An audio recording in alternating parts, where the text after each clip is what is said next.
Good morning. Tayo po ngayon ay magpapaugat ng ating mga sanga na pinutol sa basan. Ayan po. Ito po yung ating ubas na pinutulan ng mga sanga para pabungahin. Kinalbo po natin, binuwasan ng mga sanga. Ayan. Para ating pabungahin. Ganyan po ako magpabunga ng aking ubas. Ito po yung ating berries na ating kinalbo rin karang 2 linggo. Ayan po. Nabuhay na po. May bunga na agad. Ayan. Ganyan din po ang aking ginagawa sa aking ubas. Yung mga sanga na yan, aking napinutol ko dito, mga sanga, pinutulan ko po yan. Tinusok ko rin po doon. Ayan. Nabuhay na rin po siya, 2 linggo, makalipas, at may bunga na rin. Ganyan po yung aking ginagamit na pampaugat, yung ating aloe vera. Ito po. Yung gel po niyan, yung ating ginagamit sa ating mga sanga na pinuputol at pinapaugatan. So ayan po yun. Ayun. Kaya malusog na malusog po yung ating aloe vera. Ayan. Ito po ang ating ginagamit na pampaugat. Ito. Yung gel niyan. Yan na po ang katunayan. 2 linggo nung aking tinusok lamang to dito. Yan na po. May dahon na po. Mabisang pong pampaugat yung ating aloe vera. At yung ating lupa naman ay decompose ng mga gulay at prutas. Kaya mataba po yung ating garden soil. Yung ginagamit na organic soil at mga binulok o tinupos. Pagpapaugat po lamang nito ay ganito. Pinukod natin sanga. Sino na nakatayo, hindi balik. Ganito po. Atin pong kikiskisin. Ganyan po. Kasi makapat pong balat niyan. Matured na matured po yan at sigurado po kayong pag ito po ay nabuhay, bibigyan kayo in 6 months po. Mamumunga na ito ng gusto. Katunayan po niyan, nabuhay, kasama na po yung bunga. Dahon, bulaklak, sabay po yan. Kasi galing po ito sa puno na naman. Maganda po pagtanim may bunga, di ba? Para sa akin tinatanggal ko po yon kasi bata pa siya para mamunga. Within 6 months, pabunga nyo na ng gusto. Bibigyan ko niya ng maraming bunga. Kasi kung hindi nyo po alisin yung bunga niyan, pagkatubo, po siya, mapapwersa po siya, at hindi kayo bibigyan ng maraming bunga. Kasi bata pa lang siya, binabunga mo na agad. Ganun po yan.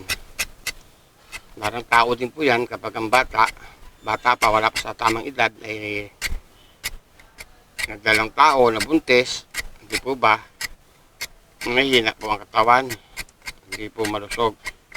Kaya kailangan po, normally, ang pagpapabunga talaga ng ay 8 months to 12 months. Kung ito po ay galing sa namumunga ng puno. Pero ito po, sinisugado ko po sa inyo, kapag ito po ay nagkadahon, kasabay na po ang bulaklak. Kasi po ito po ay galing sa puno. Yan naman po, aloe vera, yung gel po ang ating pupunas. At makakasiguro po 101% ay may ugat agad. Napakabilis po magpaugat ng ating aloe vera. Lalo na yung lupa nyo pa ay garden soil. Andyan yung mga good bacteria, mga microorganism na kailangan ng ating halaman. Ayan.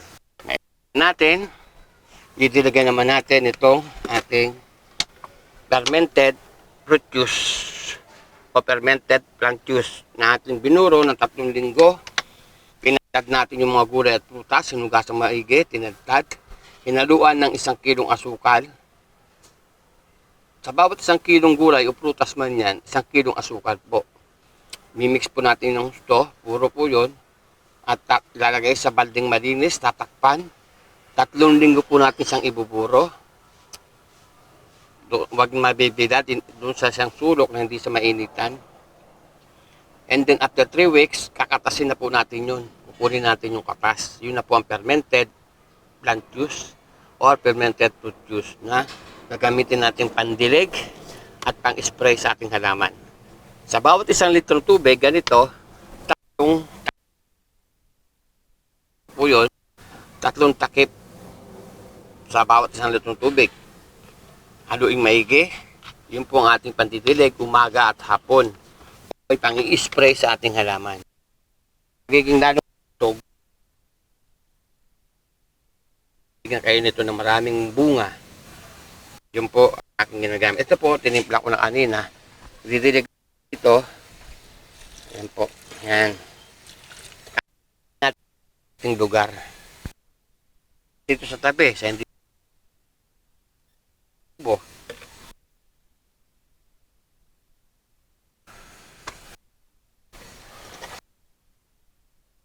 ulok, doon banda, sa hindi mainitan. At yung nakasiguro po kayo, mabuhay na buhay po yan. Yan naman po. Sana may natutunan kayo sa ating konting